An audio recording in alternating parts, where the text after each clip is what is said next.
Praise Lord. Hallelujah. Joyful PCS online சர்வீஸ்க்கு உங்கள் அன்புடன் வரவேற்கிறோம். இப்பொழுது கூட சிஸ்டர் தரணி அவர்கள் வேதத்தை வாசிப்பார்கள். சங்கீதம் 105 1 முதல் 4 வரை.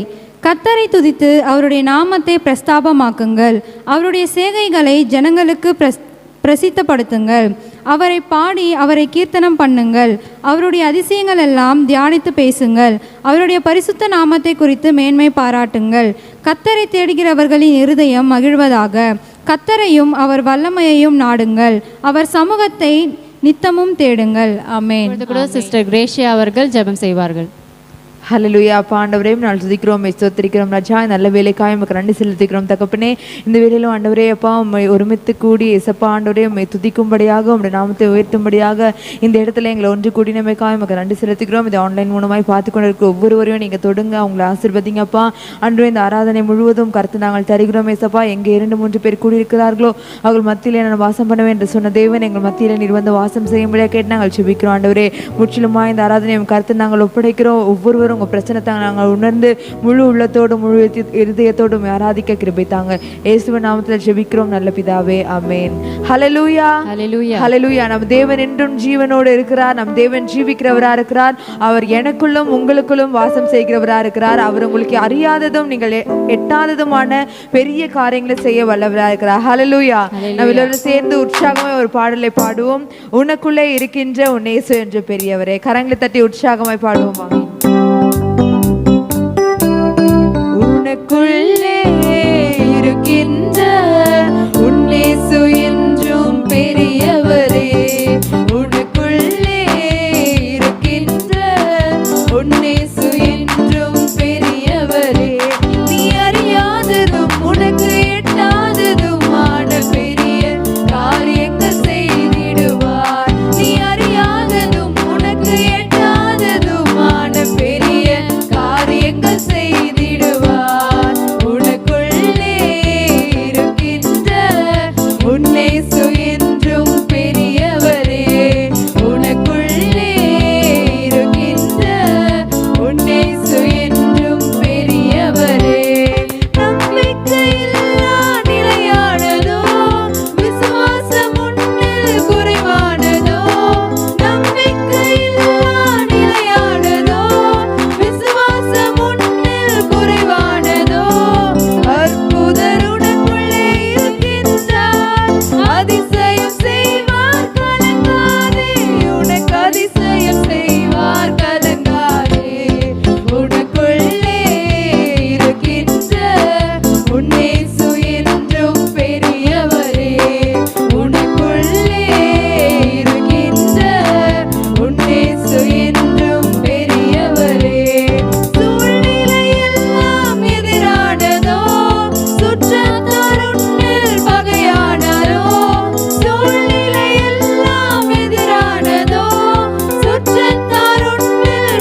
ஆமீன் அப்பா. ஸ்தோத்திரங்க தாவே.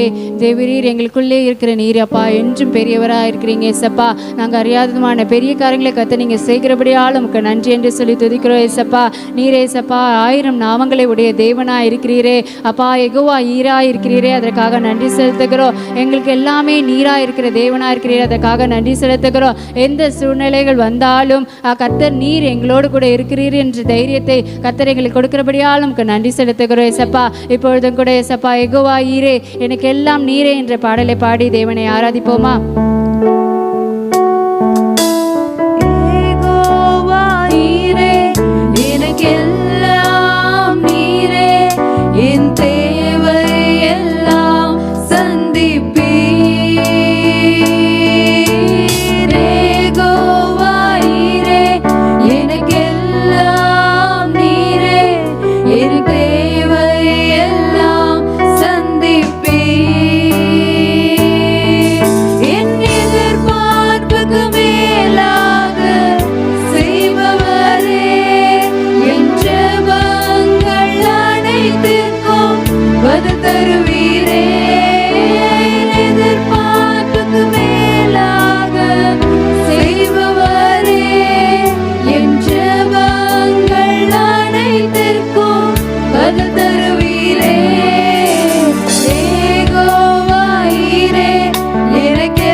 ஒருவருக்கே நாங்கள் ஆண்டவரே அப்பா ஆராதனை செலுத்துகிறோம். ஆண்டவரே அப்பா எங்கள் முழு இருதயத்தோடும் எங்கள் முழு உள்ளத்தோடும் தகப்பனே நாங்கள் உம்மை ஆராதிக்கிறோம் ராஜா. ஆண்டவரே இயேசப்பா அந்த வேலையிலும் தகப்பனே நீர் எங்கள் மத்தியிலே நீங்கள் இடைப்பட்டீரே, உமக்கு நன்றி. உடைய பிரசனம் தகப்பனே அப்பா அந்த வேலையிலும் எங்களுடைய கூட இருந்தமைக்காக உமக்கு நன்றி ஆண்டவரே. இயேசப்பா இந்த ஆன்லைன் சர்வீஸ் பார்க்குற ஒவ்வொருவரையும் ஆண்டவரே அப்பா நீங்கள் ஆசீர்வதிங்க. இந்த ஆராதனை வேலையில் ஆண்டவரே அப்பா பங்கு கொண்ட ஒவ்வொருவரையும் ஆண்டவரே அப்பா உங்களுடைய பிரசனத்தினால் ஆண்டவரப்பா நீங்கள் நிரப்புங்க ராஜா. நீங்கள் தகப்பனே ஒவ்வொரு நாளும் எங்களோட தேவைகளை சந்திக்கின்ற தேவனாய் நீங்கள் இருக்கிறீங்க அப்பா. யெகோவா ஈராய் நீங்கள் இருக்கிறீங்க ராஜா. ஆண்டவரப்பா நாங்கள் தலை குனிந்த இடத்தில் ஆண்டவரே அப்பா எங்களோட தலைகளை மீண்டும் நிமிர்த்த தகப்பனப்பா நீங்கள் வல்லவராய் நீங்கள் இருக்கிறீங்க. உண்மை நாங்கள் விசுவாசிக்கிறோம் ஆண்டவரே, உண்மையை நாங்கள் ஸ்தோத்தரிக்கிறோம். உங்களுடைய கரத்தில் ஆண்டவரப்பா எல்லாவற்றையும் நாங்கள் ஒப்பு கொடுக்கிறோம். மீதியான நேரத்தையும் உங்களுடைய கரத்தில் தருகிறோம். நீர் மாத்திரம் உயர்ந்திருப்பீராக, மகிமைப்படுவீராக. இப்போ இயேசு கிறிஸ்து நாமத்தில் ஜெபிக்கிறேன் வேண்டுகிறேன் சொன்ன நல்ல பிதாவே, ஆமென். கர்த்தருக்கு ஸ்தோத்திரம். இந்த காணொலியை காண்கின்ற அனைவரையும் கர்த்தர் அபரிமிதமாக ஆசீர்வதிப்பாராக. அருமையான ஒரு ஆராதனை ஏறெடுக்க கர்த்தர் கிருபை செய்தார். கர்த்தருக்கு நாம் நன்றி தெரிவிப்போம். இப்போது கூட நாம் தேவ செய்திக்குள்ளாய் கடந்து போவோம். கர்த்தர் நம்மோடு கூட பேசுவாராக. அன்புள்ள இயேசுவே, நீர் எங்களோடு கூட பேசும்படியாக தாழ்மையுடன் கேட்டுக்கொள்கிறேன். எங்கள் நல்ல பிதாவே, ஆமென். கர்த்தருடைய நாமம் மகிமைப்படுவதாக.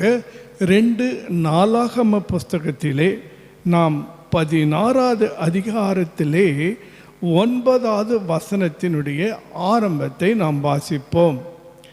தம்மை பற்றி உத்தம இருதயத்தோடு இருக்கிறவர்களுக்கு தம்முடைய வல்லமையை விளங்க பண்ணும்படி கர்த்தருடைய கண்கள் பூமி எங்கும் உலாவிக் கொண்டிருக்கிறது. கர்த்தருடைய கண்கள் பூமி எங்கும் உலாவிக் கொண்டிருக்கிறதாம். ஆம், அருமையான தேவ பிள்ளைகளே, எத்தனையோ கோடி ஜனங்கள் இந்த பூமியில் இருக்கிறார்கள். ஆனால் கர்த்தரோ உன்னையும் என்னையும் காண்கின்றவராய் இருக்கிறார். காரணம் என்ன தெரியுங்களா? தம்முடைய வல்லமையை விளங்க பண்ணும்படியாக தேவன் நம்மை காண்கின்றவராய் இருக்கிறார். வேதம் சொல்கிறது, அவருடைய பார்வைக்கு நாம் அருமையானபடியினாலே கனம் பெற்றோம். அந்த தேவன் நம்மை அதிகமாய் நேசிக்கிறார். உலக தோற்றத்தின் முன்பிருந்தே கிறிஸ்துவுக்குள்ளாய் நம்மை முன்குறித்து அறிந்து கொண்ட தேவன் அல்லவா? அவர் நமக்காகவே இந்த பூமியில் வந்து அடிக்கப்பட்டு நொறுக்கப்பட்டு தம்முடைய ஜீவனையும் நமக்காக கொடுத்து கிருபாதர பலியா ஜீவாதர பலியா தன்னை ஒப்பு கொடுத்தார் அல்லவா? ஏனென்றால் அது அவருடைய அன்பாய் இருக்கிறது. அவர் நம்மை நோக்கும் தேவனாய் இருக்கிறார், நம்மை நோக்கும் கர்த்தராய் இருக்கிறார். அவருடைய கண்கள் நம்மை காண்கின்றதாய் இருக்கிறது. ஆம், இதோ ஒரு சமயம் நாம் வாசிக்கிறோம், ஆகார் என்ற ஒரு ஸ்திரீ தன் பிள்ளைக்கு தண்ணீர் இல்லாமல் வனாந்திரத்திலே அது சாகம் நிலைமையில் இருக்கும் பொழுது கண்ணீர் விட்டு அழுகிறாள். அந்த பிள்ளையும் தண்ணீருக்காக அழுகிறது. கர்த்தருடைய கண்கள் அவர்களை நோக்கி பார்க்கிறது மாத்திரமல்லாமல் அவருடைய சத்தத்தை கேட்டு ஆகாருடைய கண்களை திறந்தபோது அங்கே ஒரு ஊற்று காண்பிக்கப்பட்டு அந்த ஊற்றிலிருந்து அந்த பிள்ளைக்கு தண்ணீரை கொடுத்து சாக கொடுக்க இருந்த அந்த பிள்ளை உயிரோடு கூட எழும்பிற்று. பாருங்கள், ஆகாருடைய கண்ணீர், ஆகாருடைய வேதனை, துன்பங்கள் எல்லாவற்றையும் அந்த தேவன் காண்கின்றவராய் இருக்கிறார். ஒரு முறை அல்ல, இருமுறை ஆகாருடைய வாழ்க்கையில் அவர் இடைப்பட்டார். ஆகாரே, நீ எங்கே இருந்து வருகிறாய், எங்கே போகிறாய் என்று விசாரித்த தேவன். அதே போல ஆகாரே, உனக்கு என்ன சம்பவித்தது என்று கேட்ட தேவன். ஆம், நம்மை காண்கின்ற தேவன் நம்மை விசாரிக்கிற தேவனாய் இருக்கிறார், நம் கண்ணீரை துடைக்கும் தேவனாய் இருக்கிறார். ஆகினால்தான் ஆகார் கர்த்தருக்கு ஒரு பெயரிட்டார். அதுதான் என்னை காண்கின்ற தேவன் என்று சொல்லி எல்ரோயி என்று பெயரிட்டாள். அருமையான தேவ பிள்ளைகளே, நம்மை தேவன் காண்கின்றவராய் இருக்கிறார். வனாந்தரத்திலே அந்த ஸ்திரீயை காண்கிறவர்கள் யாருமே இல்லை, உதவி செய்ய யாருமே இல்லை, அவருடைய சத்தத்தை கேட்க யாருமே இல்லை. ஆனால் கர்த்தர் ஒருத்தர் அவளை காண்கின்றவராக, அவளுக்கு உதவி செய்கிறவராக, அவள் சத்தத்தை கேட்கிறவராக, அவளை விசாரிக்கிறவராக, அவளுக்கு உயிர் மீட்சி புது வாழ்க்கையை கொடுக்கிறவராக, புதிய ஆரம்பத்தை கொடுக்கிறவராக, அவளுடைய வாழ்க்கையில் அவளுடைய வேதனை, துக்கம், கண்ணீர் எல்லாவற்றையும் மாற்றி சந்தோஷத்தை கொடுக்கிறவராக இருந்தார். அல்லேலூயா! அவர்தான் நம்முடைய தேவன். இன்றும் இந்த காணொலியை காண்கின்ற உங்களை கர்த்தர் காண்கின்றவராய் இருக்கிறார். நாம் வாசிக்கிறோம் 7வது அதிகாரத்திலே நாம் நாயன் ஊர் விதவை என்று சொல்லி ஒரு விதவை குறித்து வாசிக்கிறோம். அவள் நாயன் ஊர் சேர்ந்தவள். அவள் தன் மகனை சாக கொடுத்து விட்டு அவனை அடக்கம் பண்ணுவதற்காக ஊர் எல்லை வரைக்கும் வந்து விட்டார். அந்த ஊர் எல்லையில் தான் கர்த்தராக இயேசு கிறிஸ்துவும் அந்த நாயின் ஊர் விதவையை காண்கின்றவராய் இருக்கிறார். அவளுடைய அழுகையை, அவளுடைய வேதனையை, அவளுடைய புலம்பலை பார்க்கிறவராய் இருக்கிறார். உடனடியாய் கர்த்தர் என்ன செய்தார்? அந்த பாடையை தொட்டு, வாலிபனே எழுந்திரு என்று சொன்னார். உடனே அவன் எழுந்து உட்கார்ந்து பேச ஆரம்பித்தான். அவனை அவளுடைய தாயினிடத்தில் ஒப்பு கொடுத்தார். அங்கே மிகுந்த சந்தோஷம் உண்டாயிற்று. தேவனுடைய நாமம் மகிமைப்படுகிறது. உன் கண்ணீரை கர்த்தர் தாங்க மாட்டார். உன் கண்ணீரை தேவன் தம் துருத்தியிலே சேர்த்து வைக்கிறவராய் இருக்கிறார். கொஞ்சம் இயேசு தாமதமாய் வந்திருந்தாலும் அல்லது அவர்கள் கொஞ்சம் சீக்கிரமாய் வந்திருந்தாலும் அந்த வாலிபனை இதோ அடக்க ஆராதனை செய்து முடித்து விட்டிருப்பார்கள். ஆனால் கர்த்தரோ நேரம் தவறாதவர், அவர் சரியாக வருகிறவர், சரியான நேரத்திலே உதவி செய்கிறவர். அந்த நாயின் அந்த ஊர் எல்லையிலேயே அந்த விதவையை சந்தித்து ஒரு பெரிய காரியத்தை செய்து அந்த மகனை உயிரோடு எழுப்பி கொடுத்து இதோ அவளுடைய கண்ணீரை மாற்றி துக்கத்தை மாற்றி மீண்டும் சந்தோஷத்தை அவளுக்கு கொடுத்தாராம். இன்றைக்கு ஆண்டவர் உங்களை காண்கின்றவராய் இருக்கிறார்.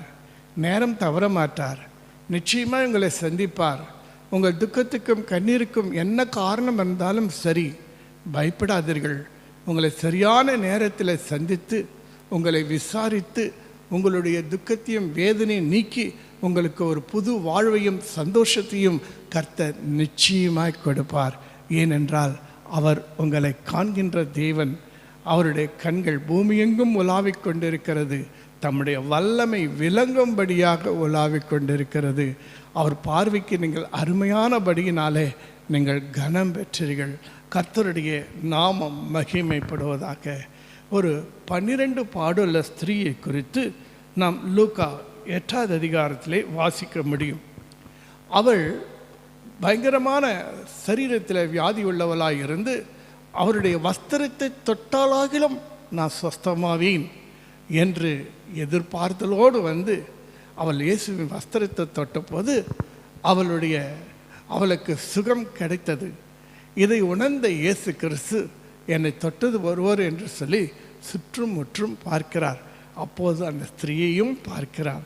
அந்த ஸ்திரீ உள்ளதை உள்ளதாக சொல்லுகிறார். அப்போது ஆண்டவர் அவருக்கு என்ன சொன்னால் தெரியுமா? உன் வேதனை நீங்கி நீ சமாதானமாய் போ என்று சொல்லி அவளை வழி அனுப்பினார். ஆம், இவளுக்கு சுகமும் கிடைத்தது, அவளுக்கு சமாதானமும் கிடைத்தது. உன்னை காண்கின்ற தேவன் உன் வியாதியை நீக்குகிறவர் மாத்திரமல்ல, அவர் உனக்கு சமாதானத்தை கொடுக்கிறவராய் இருக்கிறார். அவர் உனக்கு விடுதலையை கொடுக்கிறவராய் இருக்கிறார். அவர் உன்னை ரட்சிக்கிறவராய் இருக்கிறார். கர்த்தருடைய நாமம் மகிமைப்படுவதாக. ஒரு ஜெப ஆலயத்துக்குள்ளாக கர்த்தர் கடந்து செல்கிறவராய் இருக்கிறார். அங்கே தொடர்ந்து ஒரு சூமீன உறுப்புடையவன் அவன் சபைக்கு வருகிறவனாய் இருக்கிறான். அவன் ஒரு கை சூம்பி போய் இருக்கிறது. கொஞ்சம் யோசித்து பாருங்களேன். அவனை அந்த சபையோரோ அல்லது மற்றவர்களோ என்ன அழைப்பார்கள்? நொண்டி அல்லது ஊனமானவன் என்று தான் அழைப்பார்கள். சரீரத்திலும் அவனுக்கு ஊனம், அவனுடைய இதயத்திலும் அவனுக்கு ஊனம். ஆனாலும் கூட ஜெபிப்பதிலே அவன் தவறுவதில்லை. ஜெபாலயத்தை தேடி வருகிறான். அவனை நோக்கி பார்க்கிறார்.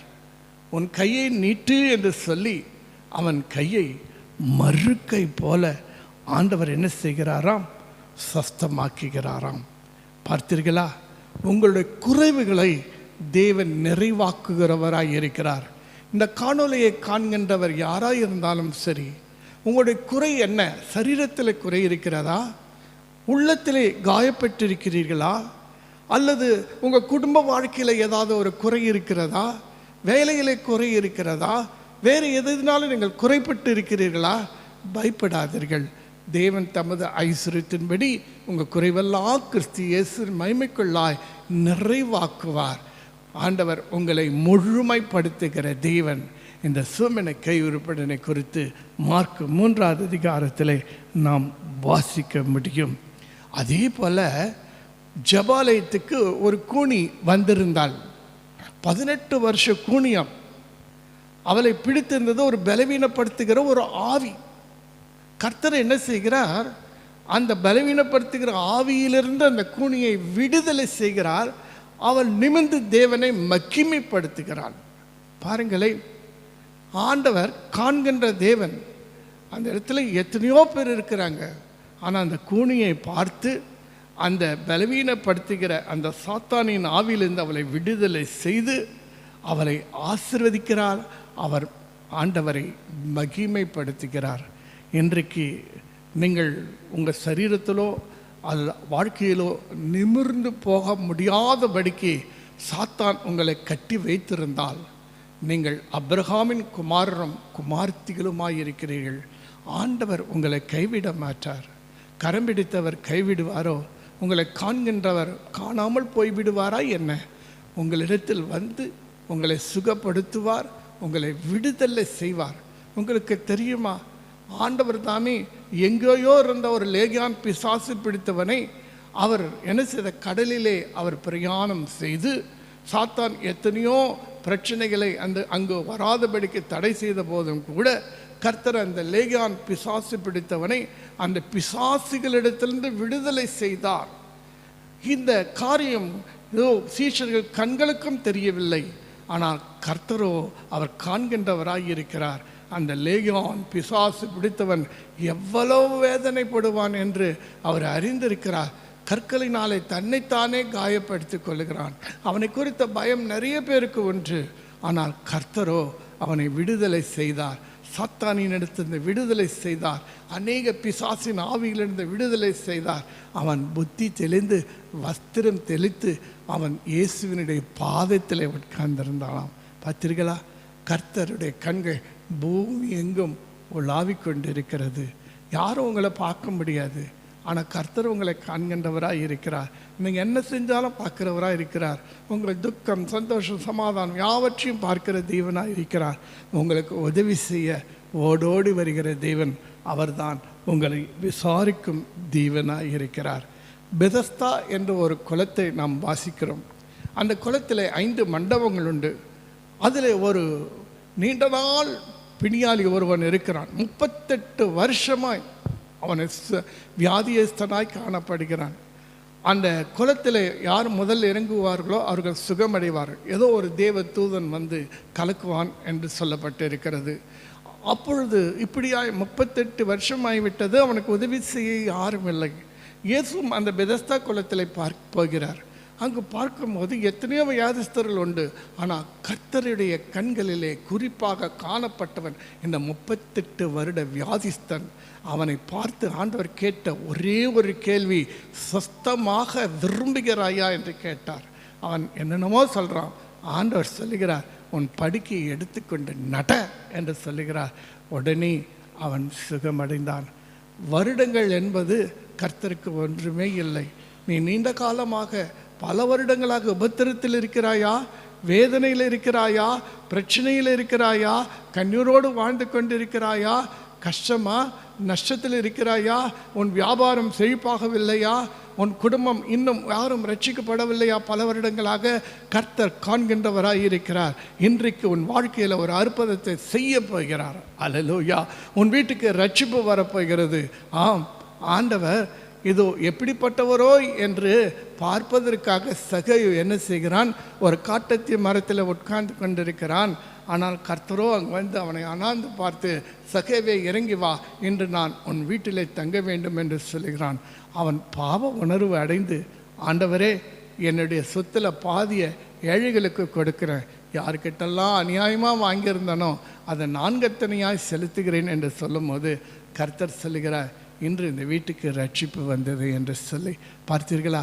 கர்த்தர் பார்த்தால் அந்த பாவ உணர்வும் வரும், கர்த்தர் பார்த்தால் ரட்சிப்பும் வரும், கர்த்தர் பார்த்தால் மனந்திரும்புதலும் வரும், கர்த்தர் பார்த்தால் அந்த வீட்டுக்கே ரட்சிப்பு வந்துவிடும். கர்த்தர் உன்னை காண்கின்றவராய் இருக்கிறார். நீ பாவத்தினாலே மனஸ்தாபப்பட்டு கொண்டிருக்கிறாயா? கர்த்தர் உன்னை காண்கிறார். பாவ உணர்வோடு ஆண்டவரிடத்திலே பாவ மன்னிப்பை கேட்டுக்கொள். அவர் உனக்காக அடிக்கப்பட்டார், நொறுக்கப்பட்டார். அவர் இரத்தத்தாலே நீ கழுவப்படுகிறவனாயிருக்கிறார். உன் வீட்டுக்கு ரட்சிப்பு வரும், பயப்படாதே. கர்த்தர் பெரிய காரியங்களை செய்கிறவராயிருக்கிறார். கர்த்தருடைய நாமம் மகிமைப்படுவதாக. பாருங்கள், மகதலேனா மரியாள் இயேசுவை காண அதிகாலையில் வருகிறாள். ஆனால் கல்லறை திறந்து கொடுக்கிறது, இயேசுவை காணவில்லை. அப்போது அழுகிறாள். அப்போது கர்த்தர், ஸ்திரீயே நீ ஏன் அழுகிறாய் என்று சொல்லி அவரை கேட்கிறார். பின்னாக திரும்பி பார்த்து இயேசுவை பார்க்கிறவராக இருக்கிறார். தான் உயிர்த்தெழுந்ததை காணும்படியாக அல்லது தன்னை தேடும்படியாக தேடி வந்த அந்த மகதலான் மரியாளை கர்த்தர் கண்டார். முதல் ஊழியத்தை அவளுக்கு தான் ஒப்பு கொடுத்தார். நீ சென்று இந்த சீஷருக்கு போய் நான் உயிர் தேர்ந்ததை நீங்கள் அறிவியுங்கள், நான் கலிலேயாவிலே அவர்களை சந்திப்பேன் என்று சொன்னார். பார்த்தீர்களா, கர்த்தர் யாரிடத்திலே ஆவலாய் இருக்கிறார்களோ அவர்களை காண்கின்ற தேவனாய் இருக்கிறார். மனுஷன் முகத்தை பார்ப்பான், கர்த்தரோ உன் உள்ளத்தை பார்க்கிறார், கர்த்தரோ உன் வாஞ்சியை பார்க்கிறார். ஆம், கர்த்தர் உன்னை ஆசீர்வதிக்கிறார். அருமையான தேவ பிள்ளைகளை, இன்று கர்த்தர் உங்களை காண்கின்றவராய் இருக்கிறார். எம்மாவூர் போய் கொண்டு இருக்கிறாங்க சீஷர்கள். உயிர்த்தெழுந்த இயேசுவை குறித்து அவங்களுக்கு நிறைய குழப்பம். ஆனால் கர்த்தர் அவர்களை காண்கின்றவராய் இருக்கிறார். அவர்களோடு கூட நடந்து சென்று அவர்களோடு கூட வேத வசனங்கள் மூலமாக இயேசு பிறப்பை குறித்தும் அவர் மரிப்பை குறித்தும் அவர் உயிர்த்தெழுதலை குறித்தும் அவரை குறித்து தீர்க்க தரிசனங்களை குறித்து அனைத்தையும் விலக்கி எடுத்து உரைக்கிறார். அப்பொழுது அவர்கள் மனம் கொழுந்து விட்டு எரிகிறது. பார்த்தீர்களா, அவர்களுக்கு கண்களை அப்பம் விட்டு திறந்தபோது அவர் கர்த்தர் என்று அறிந்து கொண்டார்கள். இன்றும் நீ குழப்பத்தோடு இருக்கிறாயா? பயப்படாதீ, கர்த்தர் உன்னை காண்கின்றவராய் இருக்கிறார். உன் குழப்பத்தை நீக்கி உனக்கு தெளிந்த புத்தியை தெளிவை தந்து எல்லாவற்றையும் விளக்கமாய் உனக்கு சொல்லி ஆலோசனையும் கொடுத்து உன்னை ஆசீர்வதிக்கிறவராய் இருக்கிறார். கடைசியாய் ஒரு காரியத்தை சொல்ல நான் விரும்புகிறேன். அதுதான், இதோ உயிர்த்தெழுந்த இயேசுவை கண்டும் அதை ருசித்தும் எல்லாம் பார்த்தும் பேதுரும் அவனோடு கூட இருக்கிற சீஷர்களும் மீண்டும் திபேரிய கடற்கரையிலே மீன் பிடிக்க போய்விட்டார்கள். ஆனாலும் கர்த்தர் அவர்களை காண்கின்றவராக தான் இருக்கிறார். கரையிலே இருந்து அவர்களை பார்த்து கேட்கிறார், பிள்ளைகளே, புசிக்கிறதுக்கு உங்களிடத்தில் ஏதாவது இருக்கிறதா? எவ்வளோ கரிசனை! தாயுள்ளம் படைத்தவர், அவர்கள் பசியாய் இருப்பார்கள் என்று ஆண்டவர் கேட்கிறார். உனக்கு புசிக்கிறது உங்களிடம் ஏதாவது இருக்கிறதா? உங்கள் வலது பக்கத்திலே வலைகளை போடுங்கள் என்று சொல்லும்போது 153 மீன்கள் வலைக்கு பிடிக்க செய்ய அவர் கர்த்தர் என்று அறிந்து ஓடோடு வருகிறார். அவர்கள் வருவதற்கு முன்பாகவே கர்த்தர் என்ன செய்தாராம்? அவர்களுக்கு அவங்கள் அப்பத்தையும் மீனையும் சமைத்து வைத்தாராம். அல்லேலூயா! பாருங்கள், புசியுங்கள் என்று சொன்னார். கர்த்தர் அவர்தான் தாயுள்ளம் படைத்தவர், அவர் காண்கின்ற தேவனாய் இருக்கிறார். மீண்டும் பழைய வாழ்க்கைக்கு சென்ற பேதுருவை பார்த்து, பேதுருவை, என்னிடத்தில் அன்பாயிருக்கிறாயா? மும்முறை கேட்டு எந்த அக்னியின் அருகிலே அவன் மறுதளித்தானோ அதே அக்னியின் அருகிலே 3 முறை கேள்வி கேட்டு என் ஆடுகளை மேய்ப்பாயாக என்று தன்னுடைய ஊழியத்தை அவனுக்கு ஒப்பு கொடுத்தார். கர்த்தருடைய நாமம் மகிமைப்படுவதாக. இன்றைக்கு ஆண்டவர் உங்களை காண்கின்ற தேவனாய் இருக்கிறார். பயப்படாதே, உன் கண்ணீரை காண்கின்றவர், உன் வியாதியை காண்கின்றவர், உன்னுடைய பலவீனத்தை பார்க்கிறவர், பிசாசு உன்னை கட்டி வைத்திருக்கானா அதையும் காண்கின்றவராய் இருக்கிறார். குழப்பத்தோடு இருக்கிறாயா? பயப்படாதே, அவர் உன்னை காண்கின்றவராய் இருக்கிறார். பாவத்தில் ஜீவிக்கிறாயா? ஆண்டவர் உங்களை காண்கின்றவராய் இருக்கிறார். நீ எந்த சூழ்நிலையில் எப்படி இருந்தாலும் அவர் உன்னை காண்கின்றவர். அவர் உனக்கு உதவி செய்யும்படியாய் இப்போது கடந்து வந்திருக்கிறார். காண்கின்ற அவரை நீயும் நோக்கி பார்ப்பாயா? தாவீது கர்த்தரை நோக்கி பார்த்து அவன் முகம் பிரகாசம் அடைந்ததாம். இப்பொழுதும் நீங்கள் கர்த்தரை நோக்கி பார்ப்பீர்களா? உங்கள் முகம் பிரகாசம் அடையும். கர்த்தரை நோக்கி பார்ப்போம். அன்புள்ள இயேசுவே, இந்த காணொலியை காண்கின்ற அனைவரையும் கர்த்தர் ஆசீர்வதிங்க. இவங்க வாழ்க்கையில் என்ன குறை இருக்கோ எங்களுக்கு தெரியாது. நீ காண்கின்ற தேவனும், நீர் இவர்களை விசாரிக்கிற தேவனும், ஆண்டவரே உங்கள் சத்தத்தை கேட்கிற தேவனுமாய் இருக்கிறீர். இவங்களுக்கு உதவி செய்ய வல்லவராய் இருக்கிறீரப்பா. உம்மை வல்லமை விளங்கும்படியாய் உன் கண்கள் இவர்களை நோக்கி கொண்டிருக்கிறது. இவர்களுக்கு என்ன தேவையோ அதை நீங்கள் சந்தித்து இவர்களை ஆசீர்வதிப்பீராக. இயேசு கிறிஸ்துவின் நாமத்தில் இவர்களுக்காக ஜெபிக்கிறேன், இவர்களை ஆசீர்வதிக்கிறேன். எங்கள் நல்ல பிதாவே, ஆமென். என் ஆத்துமாவே கர்த்தரை ஸ்தோத்திரி, என் முழு உள்ளமே பரிசுத்த நாமத்தை ஸ்தோத்திரி. என் ஆத்துமாவே கர்த்தரை ஸ்தோத்திரி, கர்த்தர் செய்த சகல உபகாரங்கள் மறவாதி. ஆமேன். காணிக்கை கொடுக்கிற பிள்ளைகளையும் கர்த்தர் ஆசீர்வதிப்பாராக. கர்த்தராகிய இயேசு கிறிஸ்துவின் கிருபையும் பிதாவாக தேவனுடைய அன்பும் பரிசுத்த ஆவியின் அன்னோனிய ஐக்கியம் சந்தோஷமாக இருக்கலாம் நாம் அனைவரோடு கூட இருப்பதாக. ஆமேன், ஆமேன். ஹல்லேலூயா. Praise the lord. God bless you all.